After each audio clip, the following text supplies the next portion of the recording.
I'm your host, Greg Villafana, and we've partnered up with our friends at MPP to deliver short business tips each month. Having expertise in the swimming pool industry and business world, we believe these messages will truly help your business. So without further ado, let's jump into this month's business tip.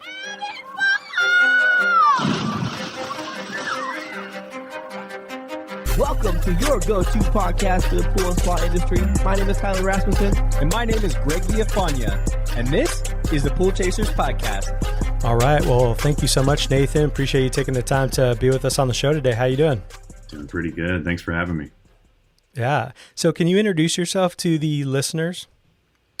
I'm Nathan White with Patriot Pool Spa in Austin, which is part of National Pool Partners now as of early this year, which is almost over.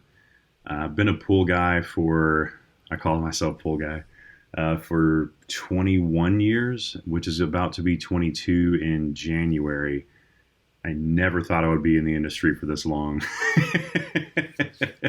Wow. That's a long time. Yeah. Initially cleaned pools for about 10 years in Fort Worth, which is where I grew up. Obviously super far from Austin, 3 hours. Then I moved to Austin and have been in the industry for the most part that entire time. I took a short hiatus where I lived in the back of my truck and planted trees for 4 months. But aside from that, wasn't cutting it for you?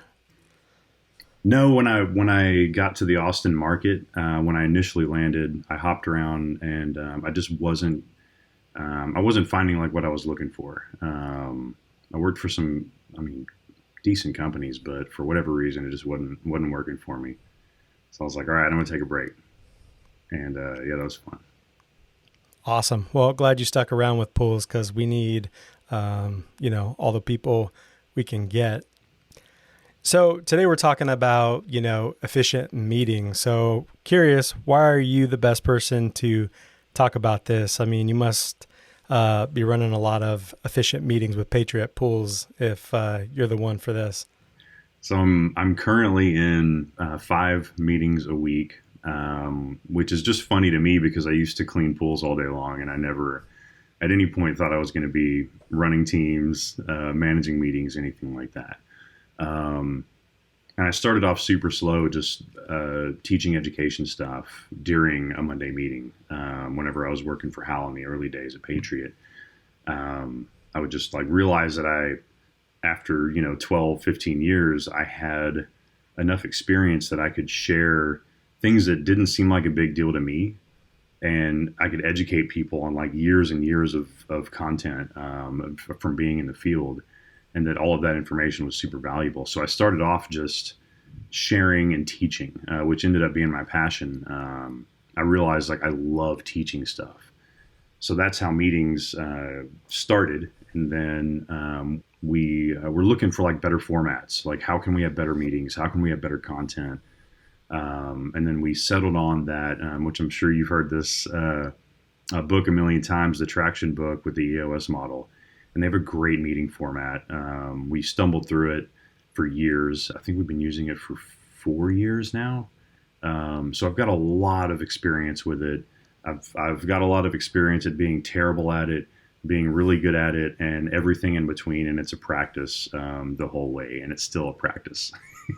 Right. Yeah, it's a beautiful book. We adopted that as well back when we had a service business. Let's go through this list. The first one you have is consistency, which is good in anything, but can you touch on that a little bit?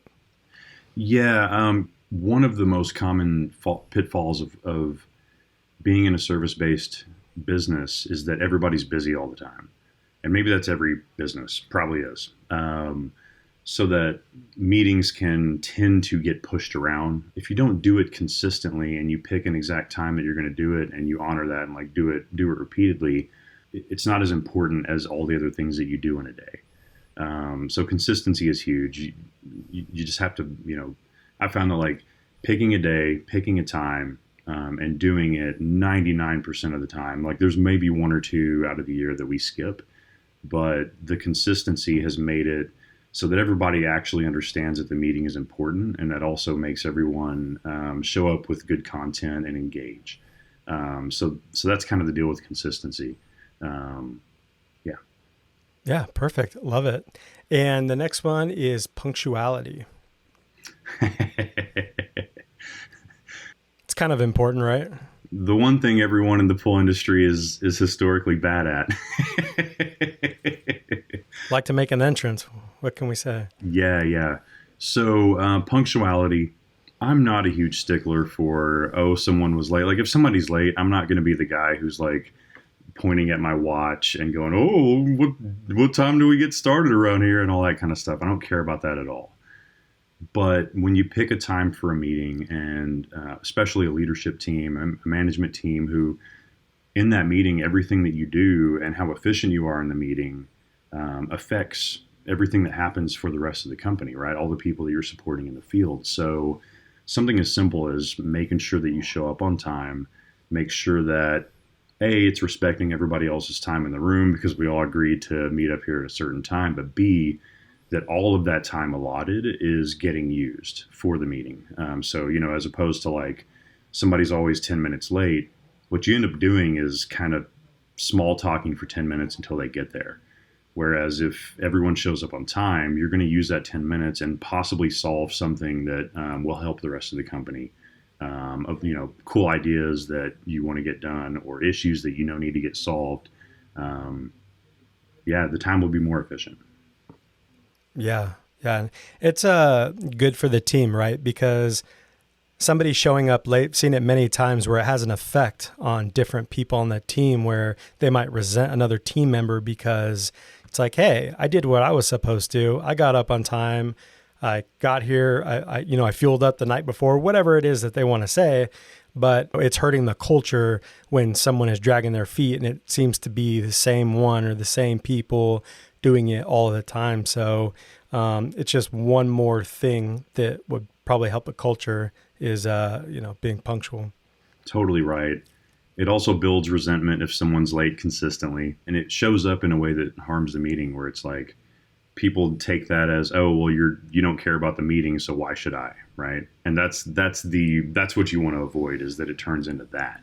And usually the intention of the person being late is not remotely any of that. They're not doing it on purpose to be disrespectful to anyone's time. They're not doing it on purpose to sabotage the meeting. But that ends up what kind of happens. Sure. And how about timeframes? How does that play into all of this? I found that picking a start and stop time it's kind of weird.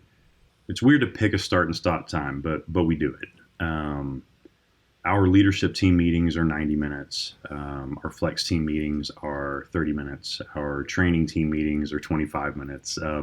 So depending on what department it is and how long you need and how many metrics you're looking at and how many issues are likely to come up, you pick a duration for the meeting. And the reason we started doing it was because we were using the EOS system, and it tells you to do that so that you can stage out. You can allot 5 minutes for an icebreaker. You can allot 5 minutes for, going over this to-do list that we all agreed to do last week. We actually added a shout-outs section to our meeting where you can, give a shout-out to anybody in the room that did something cool for you in the last week. And, we put a cap on that. And then you section out pre-meeting, and so we have exactly this much time to talk about these issues. And especially if you have like a big issues list, if you put a time limit on it, that does help to keep everybody focused. It also helps everybody just in general be able to plan their whole day out, right? We're all busy. So like if you know that the meeting starts and stops here, you can plan the rest of your day out better too. Right. Love it. And how about scaffolding? What you got for that? So the scaffolding, I'm not 100% married to the EOS model as a meeting system. I've read about a million different good ones. So when I say pick a scaffolding, it's like, okay, well, pick a system because people have been doing meetings for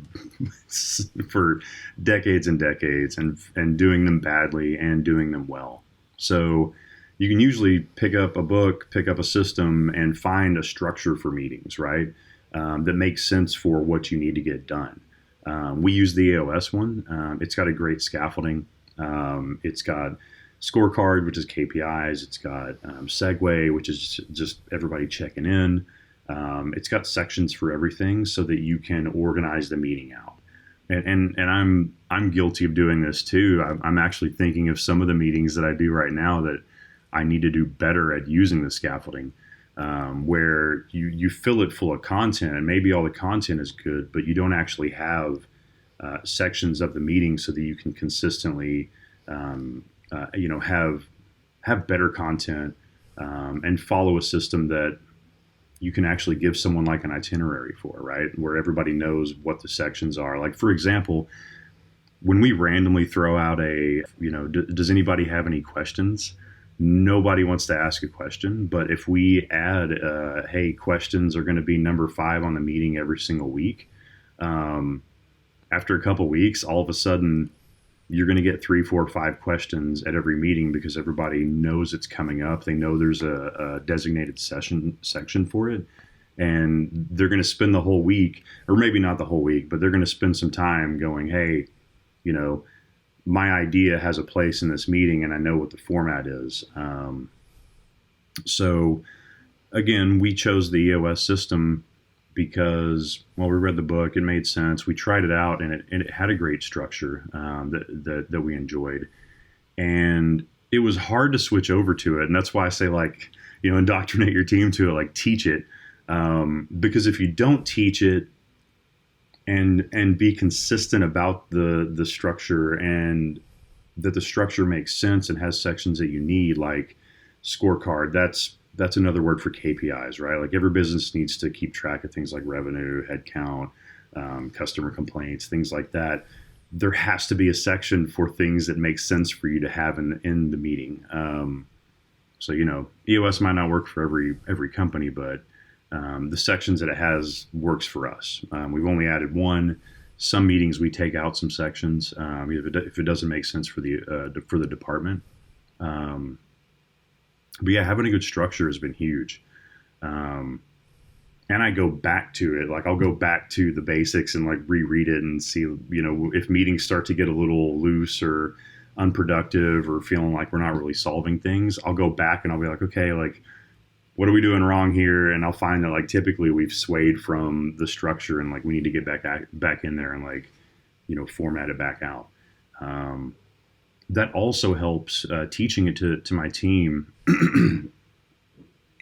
Teaching it to my team has been really cool to watch. One, because I love teaching. It's one of my favorite things. I like to learn a hard thing that I'm not good at, fail at it, get good at it, and then teach it to someone so that they can do it. So having that system that I can actually teach someone else also allows me to put leadership in the hands of someone else.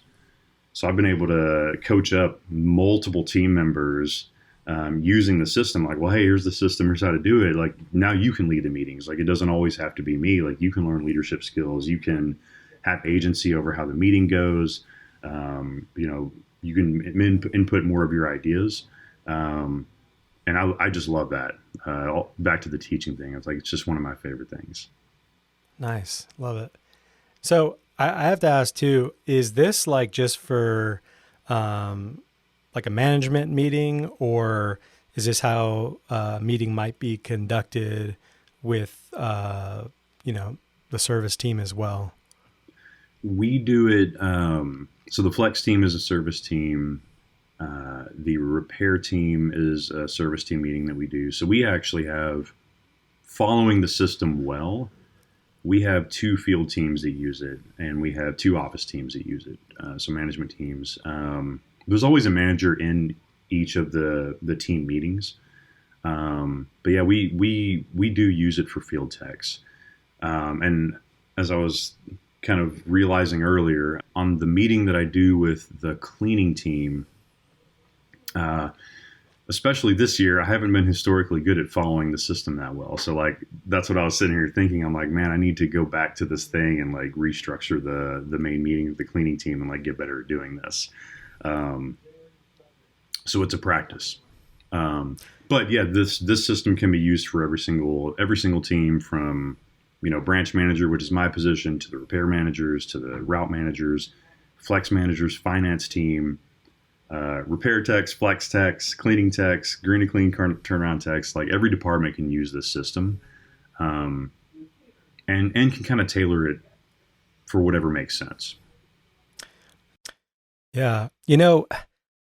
After, spending a lot of time in the business and things not working and things working and different personalities coming in, I started to think more about our team as being like a sports team, where you gather up in the locker room prior to starting the game. And when you're in there, the coach is the one really pumping everybody up. And it's not exactly the same, but, you're letting the team know like, hey, let's hit this mark today. Let's get these reviews. Let's go, replace everything that needs to be replaced out there. And let's bring that back, tomorrow and go over it. And let's do some shout outs that, Greg got this many or, whoever got this many, and just really giving out those kudos and their spiffs and all these things and almost make a competition out of it, because we all have a little bit of that in us. And not to say, some people competition makes them a little bit uncomfortable, but, just kind of, treating it like that situation. And obviously the owners and managers, they have their higher level meetings where they're kind of looking at, everything from the top. Yeah. The Monday morning meetings are the funniest one as far as trying to make sure and bring that energy into the room, because everybody's like, I just need some coffee. Are there tacos? Are there bagels? Is there some food? Yeah. And yeah, like a big part of the meeting is making sure you bring some motivation into it, which, helps people get on board a little bit. We try to do fun stuff with them as well. And that's one of the cool things about the scorecard, KPI thing is like, you can pick what to track. Like you were saying, shout outs, like what makes sense to track. We have an incentive program where it rewards people for doing what is already their job really well. And also like helping other people out, like volunteering. Like if somebody's out sick and you want to help take care of some of their pools, we have a tracking system, and we track those points, and people get into it, obviously, because like we pay some cash incentive for it, but it makes sense for like the cleaning team, when we track like what we call performer of the month points, and then we do a performer of the quarter. We do like cash incentives and stuff for that. So for that team, it makes sense to track that stuff, like, hey, who's the top 3 runners up, and things like that. So, and shout outs is one that we've done when customers will just reach out to office staff and say, hey, so and so out in the field did awesome. We track all of those. We put a metric on them, and then every time we have enough to like add them to the meeting, we do that. So that's been fun stuff. On the repair side, which is the techs that have a little more ability and capacity to track revenue and things like that, and sales and stuff like that, we've done where we track revenue and sales and profit margin and stuff like that, because those guys can actually have an effect on doing more sales and seeing like, how are we doing compared to last year? And, is there something that we're not, telling customers about, like not to shove it down their throats, but like, hey, if somebody's got an old motor and it's, it's a single speed, inefficient pump, and you could just sell them a motor and, get it going and they'd be cool for, a year or 2 or whatever, depending on what the state of the motor is. Or you could sell them a variable speed pump, which obviously has more revenue, but also is more beneficial to the customer. And sometimes they don't know about those. So we've tracked things like upgrades, energy efficient things, efficient filters, things that are just good for pools in general. We've tracked those on the repair tech meetings. So that we know like how are we doing in installing things that are upgrades for customers and stuff like that. So those can be good for like coming up with like bonus systems and stuff like that too. Oh yeah, I think like a good reminder constantly of what we do and what we are responsible for.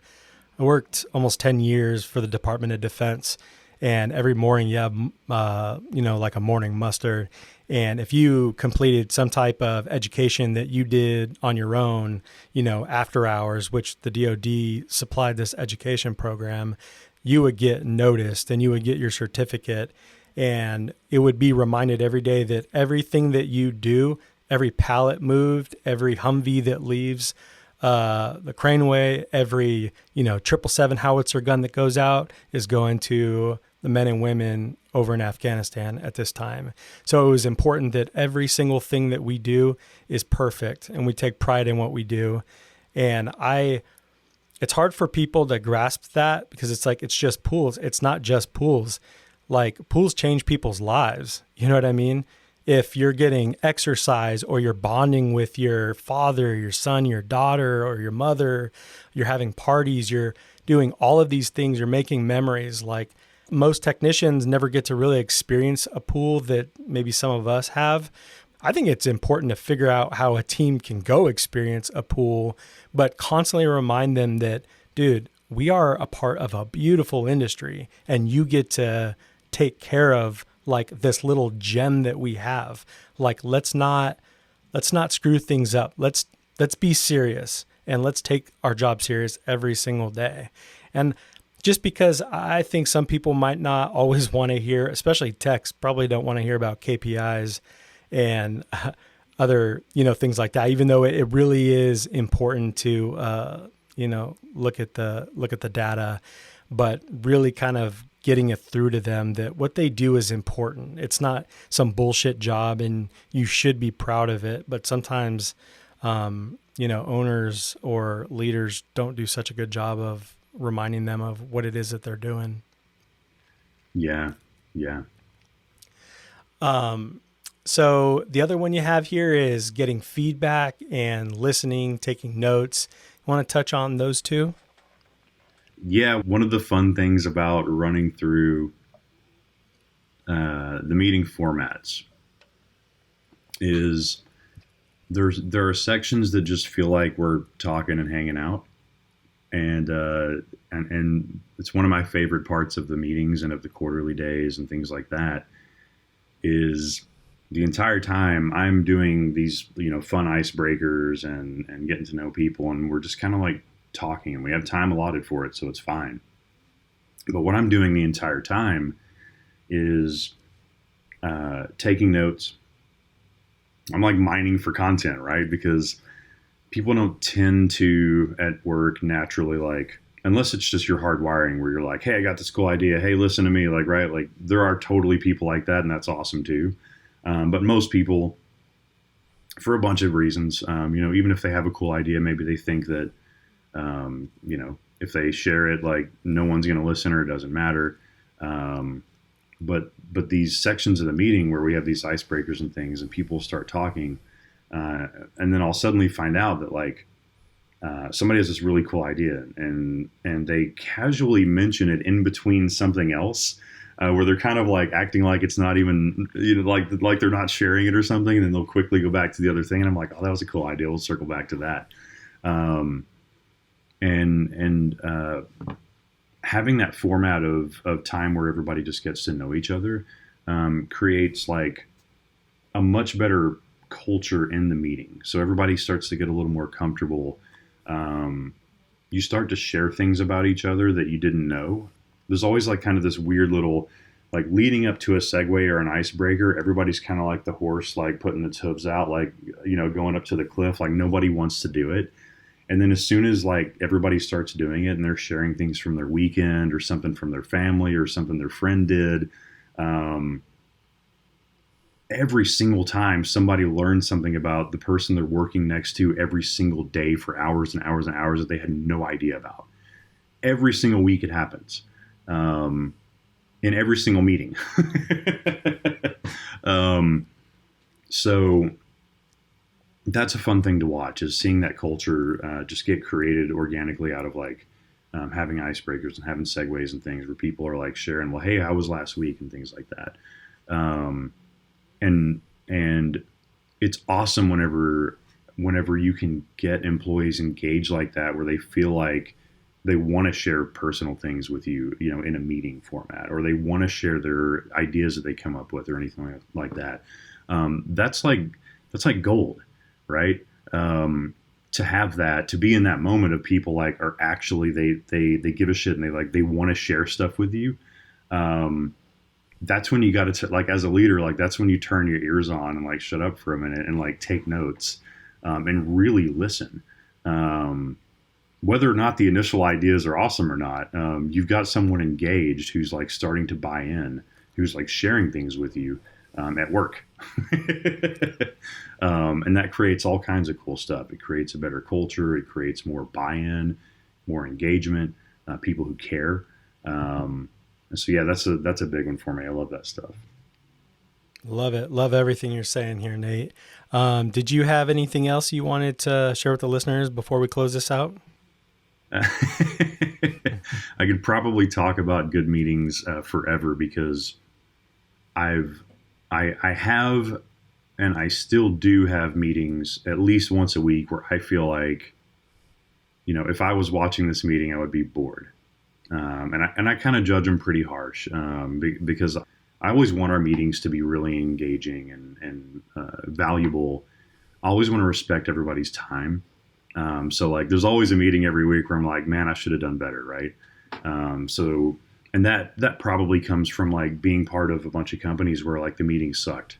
They were terrible. Like, it was like almost literally no content, a little bit of grunting, a little bit of handing out checklists. Hey, make sure you go do this, blah, blah, blah. How was your weekend? But I don't really care. Stuff like that. And having seen the type of meetings that we've been able to have and how fun they can be and how focused they can be and how engaging they can be, and watching a room go from, I don't care, when are you going to shut up, to the entire room is running itself and they're all engaging and coming up with ideas and working through stuff. And I'm like standing back and everyone's all doing it all. To see that change in, within a meeting, is one of the funnest things for me to watch. Just because I think it's like the polar opposite of like, I've seen so many crappy meetings. I get excited whenever a good one happens, especially just to see that engagement. Right. See. Yeah. Cause I mean, also everybody is accountable for what they're supposed to be, bringing to the table.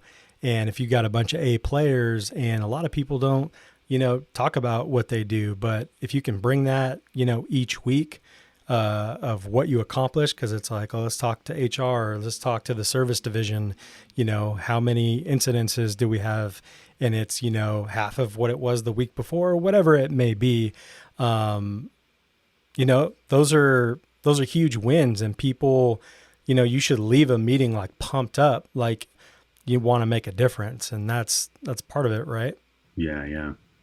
Stuff I probably gloss over, but that I think is important. Like, if the budget allows it, have order lunch for meetings. Have somebody assigned to like order lunch every time you do a meeting. Like, that's a nice thing. Like, people like to gather around food.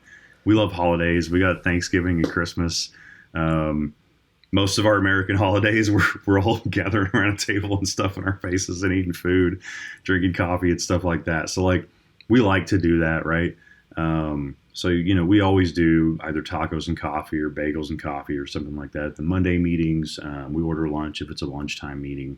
I always thought it was really cool when someone did that for me. So, it's not, I don't expect a pat on the back when we do it, but I think, you got a super early Monday meeting and everybody's just trying to wake up.